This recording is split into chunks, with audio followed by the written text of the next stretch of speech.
Good evening students, मैं doctor उपासना शर्मा आप सभी का अपने इस यूट्यूब चैनल पर बहुत बहुत स्वागत करती हूँ। स्टूडेंट्स, आप सभी कैसे हैं? आई होप आप सभी बहुत अच्छे होंगे। तो इसी श्रृंखला में स्टूडेंट्स हम संगीत विषय की तैयारी कर रहे हैं। तो इसी श्रृंखला में आज हम लेकर आए हैं आपको क्लास 36। इससे पूर्व हमने सितार के विषय में आपको पूरा बताया है कि सितार का इतिहास क्या रहा है और सितार के जो तारों का क्रम है वो विभिन्न विद्वानों द्वारा क्या है वो भी बताया गया है पूर्ण रूप से।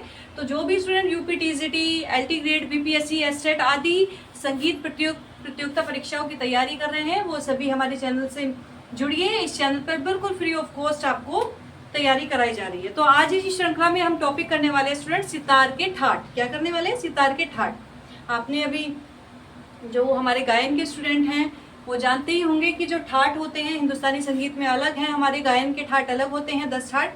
उसी तरह सितार के ठाटों को भी, सितार के भी ठाट होते हैं। तो वो कौन कौन से ठाट होते हैं उनके विषय हम जान लेते हैं। सबसे पहले आपको बता दूं कि सितार के ठाट जो होते हैं वो 2 प्रकार के होते हैं। तो कई बार क्वेश्चन बनता है कि सितार के कितने ठाट होते हैं? सितार के 2 ठाट होते हैं। कौन कौन से होते हैं? नंबर 1 चल ठाट और नंबर 2 अचल ठाट। ठीक है स्टूडेंट्स, वेरी इंपॉर्टेंट टॉपिक है for BPSC, UPTCT, UPLT grade, all competition exam. सभी एग्जाम्स में, चाहे वो नेट है, असिस्टेंट प्रोफेसर है, सभी एग्जाम में इन टॉपिक से संबंधित क्वेश्चन बनते चले आ रहे हैं और आगे भी पूरी संभावना रहती है कि इन टॉपिक से क्वेश्चन जरूर बनेंगे। ठीक है, तो जो भी स्टूडेंट टीजीटी, एलटी ग्रेड, इन सभी बीपीएससी, एसटेट की तैयारी कर रहा है हमारे चैनल पर जरूर आए और बिल्कुल फ्री ऑफ कॉस्ट ये रिकॉर्डेड क्लासेस आपको मिल रही है। इसके साथ साथ हमें हमारी डेली लाइव क्लास भी चल रही है। तो लाइव क्लास भी आप ज्वाइन कर सकते हैं। वो शाम को 8 बजे होती है, जिस पर हम इम्पोर्टेंट क्वेश्चन आपको करा रहे हैं जो आने संभावित हैं अगले एग्जाम में आने के लिए। तो अगर आप भी अपना टीजीटी निकालना चाहते हैं, एलटी ग्रेड निकालना चाहते हैं तो हमारे चैनल पर जरूर आइएगा। ठीक है स्टूडेंट्स, चलिए सितार के ठाट 2 प्रकार के होते हैं, चल ठाट, अचल ठाट। जैसे कि नाम से स्पष्ट हो रहा है, तो चल जो चल सकने वाला है, यानी कि इसको हम, इसमें परिवर्तन हो सकता है। लेकिन अचल यानी कि जहां पर है वहीं पर वो टिका रहता है। चल अडिग, एक जहां उसको दे दिया है, जो स्थान उसको मिल गया वही स्थान पर रहेगा। तो जैसे नाम से भी कुछ कुछ आप स्पष्ट कर सकते हैं। तो ठाट, ठाट का मतलब होता है कि जो सितार में जो पर्दे लगे हुए होते हैं उन पर्दों को हम ठाट के अकॉर्डिंग खिसका सकते हैं। उन पर्दों को हम ठाट के अकॉर्डिंग अलग अलग स्वरों में, स्वरों से खिसका सकते हैं, अलग अलग स्वरों में मिला सकते हैं।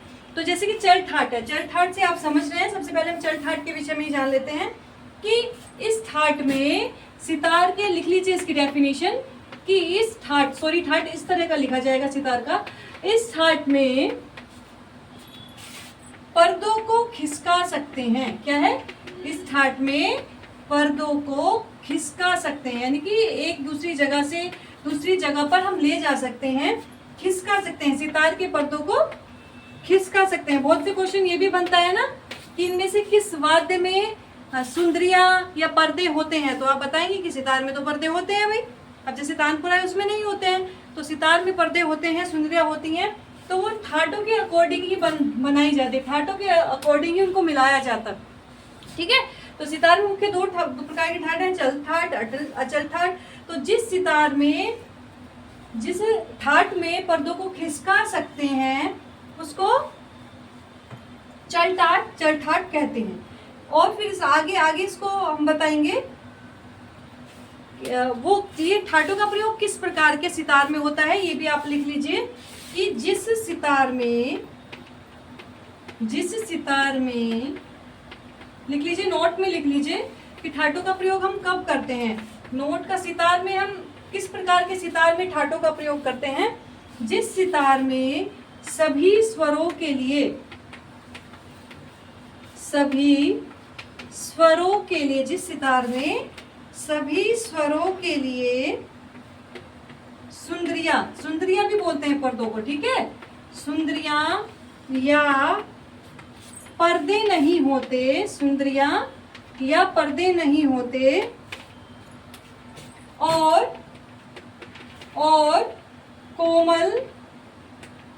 कोमल तथा तीव्र स्वरों के लिए पर्दे खिसकाने पड़ते हैं।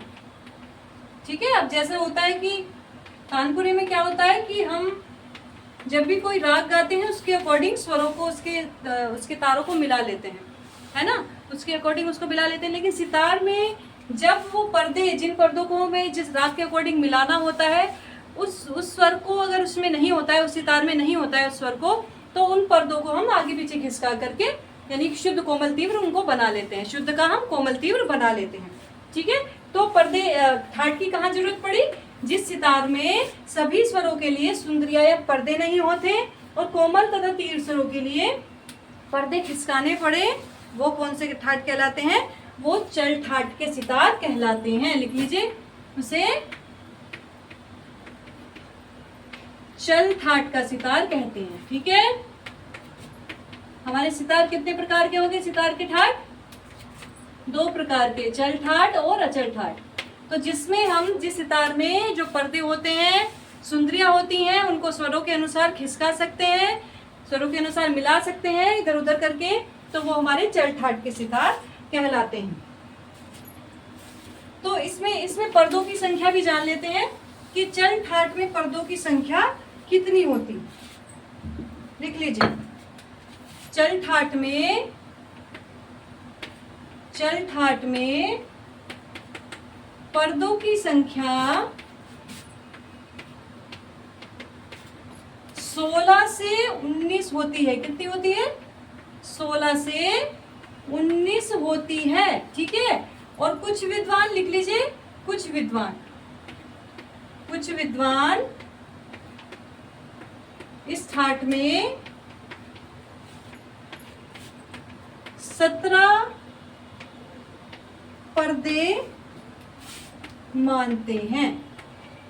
ठीक है, एग्जाम में अधिकतर यही पूछा जाता है बच्चों, 16 से 19 की 16 से 19 जो संख्या होती है पर्दों की, ये इसलिए बनाया है, 16 से 19 का क्राइटेरिया इसलिए बनाया कि कुछ विद्वानों ने 17 पर्दे माने हैं, भाई इसके बीच के पर्दे माने होंगे, कुछ ने 18 माने होंगे। तो ये क्राइटेरिया, और पूछा भी एग्जाम इससे ही जाता है कि चल ठाट के पर्दों की जो संख्या है वो मुख्यतः कितनी होती है। तो इस तरह से क्वेश्चन पूछा जाएगा कि 15 से 19 के बीच में या 16 से 19, तो आप बता देंगे चल ठाट के 16 से 19 होते हैं। अब हेडिंग डाल लेंगे आप, चल ठाट के सितार के पर्दों के स्वर भी जान लेते हैं कि कौन कौन से स्वर में चल ठाट का जो सितार होता है, उनके पर्दे जो होते हैं, सुंदरियां जो होती हैं, वो कौन कौन से स्वर में मिलाई जाती है। ठीक है, तो सबसे पहला स्वर है तीव्र माँ, और ये मंद्र सप्तक का है। फिर पा, ये भी मंद्र सप्तक का है। उसके बाद धा, ये मंद्र सप्तक का है। नी मंद्र सप्तक का है। सा भी मंद्र सप्तक का है। फिर सा, रे, गा, मा, फिर तीव्र माँ, फिर पा, इसके बाद धा, कोमल नी, शुद्ध नी, तारसा, रे और गा। ठीक है, तो चल ठाट के सितार के पर्दों के स्वर ये होते हैं। तो कई बार पूछ लिया जाता है कि कौन सा स्वर चल ठाट के सितार के पर्दों में होता है, तो ये स्वर आप बता देंगे कि चल ठाट के सितार के पर्दों के स्वर ये होते हैं। इसमें ये स्वर हम मिला सकते हैं। ठीक है स्टूडेंट, चल ठाट समझ में आ गया?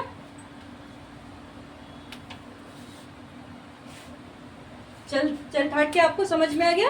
ये 17 पर्दे जो विद्वानों ने माने हैं उसके अनुसार 17 स्वर ये बताए गए हैं चल ठाट के लिए। ठीक है, अब हम बात करेंगे अचल ठाट की। अचल ठाट की बात करेंगे। सबसे पहले तो यही जानना आपको चाहिए कि चल ठाट और अचल ठाट है क्या, वो आपने समझ लिया है। अचल ठाट, इनसे क्वेश्चन यही बनते हैं कि सितार में कितने ठाट हैं, तो आप बता देंगे। तो चल ठाट में संख्या पूछ लेंगे 16 से 19, और अचल ठाट में इस तरह से क्वेश्चन बनते हैं टीजीटी और बीपीएससी और एलटी ग्रेड में, तो इसी तरह से आप बताएंगे। अचल ठाट जो होता है, इस ठाट के सितार में, इस ठाट के सितार में शुद्ध तथा विकृत दोनों स्वरों के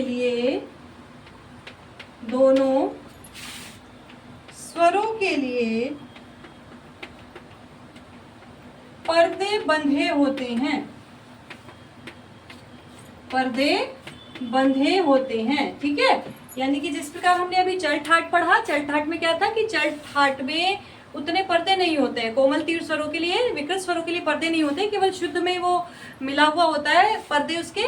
तो कोमल तीव्र करने के लिए चल ठाट में हमें उनको खिसकाना पड़ता है। ठीक है, लेकिन जैसे नाम से भी स्पष्ट हो रहा है चल, यानी कि वो हम उसको आगे पीछे कर सकते हैं। अचल यानी कि नहीं हटा सकते। हमारे गायन में भी आता है ना चल और अचल स्वर, वही ये ठाट समझ लिए। तो इस ठाट के सितार में शुद्ध तथा विकृत दोनों स्वरों के लिए पर्दे बंधे रहते हैं। तथा लिख लीजिए, तथा इसमें पर्दों को खिसकाने की आवश्यकता नहीं होती, खिसकाने की आवश्यकता नहीं होती। ठीक है, आवश्यकता नहीं होती इसमें, क्योंकि आवश्यकता होगी नहीं, क्योंकि शुद्ध और विकृत स्वर सारे पर्दे उसमें मिल रहे हैं, जितने भी हमारे 12 स्वर हैं सभी उसमें किए जा रहे हैं, तो खिसकाने की आवश्यकता होगी नहीं, सीधी सी बात है। तो इसमें पर्दों की संख्या जो अधिकतर विद्वानों ने बताई है वो 22 से 24 बताई है। ठीक है, इसमें पर्दों की संख्या 22 से 24 मानी गई है। लेकिन कुछ विद्वान इसमें 19 पर्दे भी मानते हैं। ठीक है, ऑप्शन में अधिकतर यही आएगा, 22 से 24 यही आएगा कि बताइए चल ठाट के पर्दे के वो बताइए कितने पर्दे होते हैं, तो आप बता देंगे उसको। इसी तरह पूछा जाएगा कि 19 से 22 या 22 से 24 जो लगातार हमारे एग्जाम्स में पूछे जा रहे हैं, उन्हीं का मैं आपको बता रही हूँ। और तो इसी तरह आपको उसका आंसर करना है। तो अचल ठाट आपको समझ में आ गया। अचल ठाट में कुछ विद्वान 19 पर्दे मानते हैं और अधिकतर विद्वान 22 से 24 पर्दे मानते हैं। अब हम अचल ठाट के पर्दों के स्वर भी जान लेते हैं, कौन कौन से स्वर उसमें मिलाने होते हैं। अचल ठाट के पर्दों के स्वर, ठीक है, तो अचल ठाट में तो सारे ही आ जाएंगे भाई, क्योंकि इसमें शुद्ध विकृत सभी होते हैं, खिसकाने की आवश्यकता ही नहीं होती है। माँ तीव्र है, ये मंद्र सप्तक का है। फिर पा मंद्र सप्तक का है, धा कोमल, धा शुद्ध, फिर धा शुद्ध आ जाएगा। ठीक है, नी कोमल मंद्र सप्तक का आ जाएगा, नी शुद्ध आ जाएगा, फिर सा आ जाएगा, इसके बाद रे आ जाएगा, फिर कोमल गा आ जाएगा, शुद्ध गा आ जाएगा, शुद्ध माँ आ जाएगा, तीव्र माँ आ जाएगा, पा, धा, कोमल नी, शुद्ध नी, तारसा, रे और गा। जो अधिकतर विद्वान मानते हैं वो उनके पर्दों के स्वर यह मानते हैं। तो अगर पूछा जाए तो ये भी आप बता देंगे। कई बार ये पूछ लिया जाता है कि कोमल नी वाला जो पर्दों के स्वर है वो किस ठाट के अंतर्गत आता है। वैसे बहुत कम रेयर क्वेश्चन आते हैं। मुख्य क्वेश्चन यही आएंगे कि सितार में कितने ठाट होते हैं, उन ठाटों के नाम पूछ लिए जाते हैं, चल ठाट, अचल ठाट, और कितने इनमें पर्दों की संख्या कितनी होती है। ठीक है, ये तो मैंने आगे के लिए आपको चीज़ करा दी। अगर नेट वेट आप देते हैं, असिस्टेंट प्रोफेसर देते हैं, तो सभी टॉपिक्स को मैं उसी तरह कवर करा रही हूँ कि सभी एग्जाम में आप उसका आंसर कर पाएँ। ठीक है स्टूडेंट, समझ में आ गई ये चीज़ें? आप सभी को ये सभी चीज़ें समझ में आई गई होंगी। इसके बाद हम छोटे छोटे टॉपिक भी आपको लेकर के आएंगे, जैसे कि सितार के बोल हैं, सितार के बोल कितने होते हैं, उनको किस तरह से हम बजाते हैं, और इसके साथ साथ सितार के जो पूरे अंग हैं, जो जैसे तानपुरे के हम पढ़ते आए हुए हैं अंग, क्या क्या तुम्बा होता है, डांड होती है, इसी तरह सितार के अंग भी हम आपको कराएंगे, सितार की गत भी आपको कराएंगे। तो लगातार हमारी कक्षा में बने रहिएगा स्टूडेंट्स। अगर आप चाहते हैं अपनी मंजिल को पाना, संगीत विषय में एक अच्छा मुकाम हासिल करना, तो फ्री क्लासेस आपके लिए चल रही हैं। बहुत सुनहरी गोल्डन अपॉर्चुनिटी मान लीजिए अपने लिए कि रिकॉर्डेड क्लास भी यहाँ पर मिल रही है, लाइव क्लास भी मिल रही है, और टेस्ट भी मिल रहा है। तो टेस्ट आपको हर संडे प्रोवाइड किया जाता है टेलीग्राम ग्रुप पर। तो जिसको भी टेस्ट अटेम्प्ट करना है वो टेलीग्राम ग्रुप से जुड़ जाइए, कल ही टेस्ट हुआ है, तो आज भी आप उसको दे सकते हैं। Thank you so much.